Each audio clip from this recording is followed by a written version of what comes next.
Excited. Sobrang excitement yung nararamdaman namin ngayon, lalo na natapos namin panoodin yung trailer. Yes, ayun nga. Sobrang excited kami for Season 2 kasi feeling namin na there'll be a lot of new things that will be shown in Season 2. A lot of storylines na ma-address na hindi na-address sa Season 1. Kaya exciting talaga. Season 2, super excited na ako kasi bawat isa sa amin talaga makikilala mo dito sa Season 2. Bawat isang character sa amin makikilala mo talaga. Kaya super excited na kami maipakita yun sa inyo. Para sa akin, I mean, oo naman yung storyline is the same, of course, but Mas marami ng heavy scenes ngayon. yes, mas maraming ang heavy scenes at para sa akin, mas gumanda yung cinematography ng Season 2. I mean, I feel like with the use of the new cam, I think it changed a lot of the aesthetic of the actual project itself. Tsaka maganda dito yung heavy scenes dito, hindi lang puro JJ. May Kiefer din, may Yuri, may Aris. Halos lahat talaga maha-highlight yung cast, kaya maganda. Sobrang iba kasi ang first season, mahirap siya kasi bago po lahat sa amin. Baguhan kami lahat and medyo matagal i-shoot kasi sobrang daming cast. Pero lahat po yun magaan. So, sa baguhan, parang medyo medyo okay pa po, medyo kaya pa po namin. Pero ngayon, hindi pa naman po kami masyado matagal sa industriya. Tapos yung mga scenes, sobrang hihirap pa. Kaya super challenge po talaga siya sa bawat isa sa amin. Ako, personally, hindi ko ina-overthink.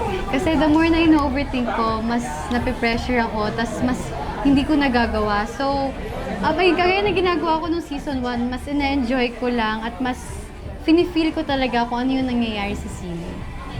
Yeah, parang I wouldn't say naman na dahil dark side naman or dahil dark side ibig sabihin mas magiging mas heavy yung scenes, no.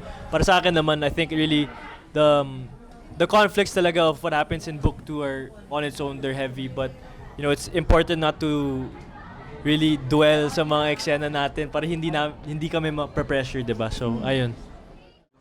Actually, hindi ako prepared nung first day kasi para kakatapos ko lang mag-Werewolf Boy. Pero ngayon, medyo prepared na ako. Sobrang dami kong pinapanood na mga gano'n na character para lang mas maintindihan ko siya. Tapos ngayon, parang okay, sige. Basta sa tulong ni Direk po talaga, mas nagagawa ko na maayos yung character ko. Yung kung paano yung Yuri na gusto nila, pinapakita ko po talaga.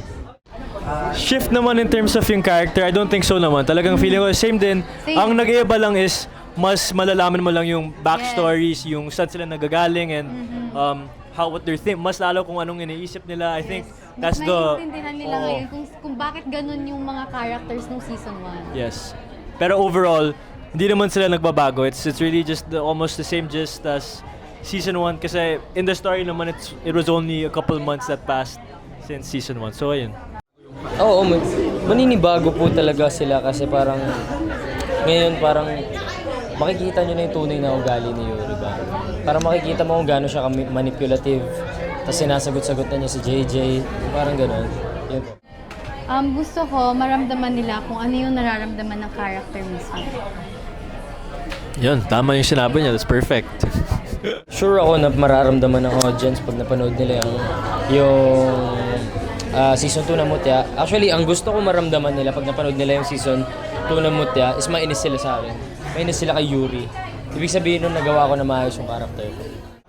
Yes, sa mga supporters po namin, maraming salamat sa pagsama sa amin simula Season 1 at hanggang ngayon na Season 2. Thank you dahil excited pa rin kayo. Thank you dahil inabangan nyo pa rin kami. At thank you kasi hanggang ngayon sinasamahan nyo kami sa journey namin na to. Sobrang importante talaga sa amin tong Amutya ng Section E. Kaya sobrang thank you.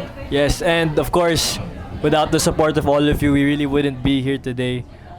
Being able to do this interview and talk about ang Mutya ng Section E, we're really just overwhelmed with gratitude talaga with how everything has turned out for not just me, for Ash, for Robin, for everyone in the cast. Talagang it's done wonders for all of us, and we owe it to all of you guys that supported us from day one.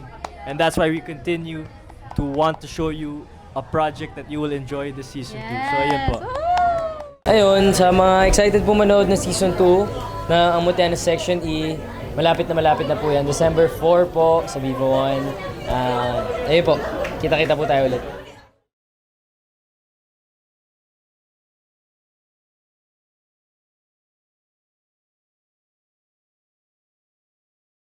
Please visit pikapika.ph.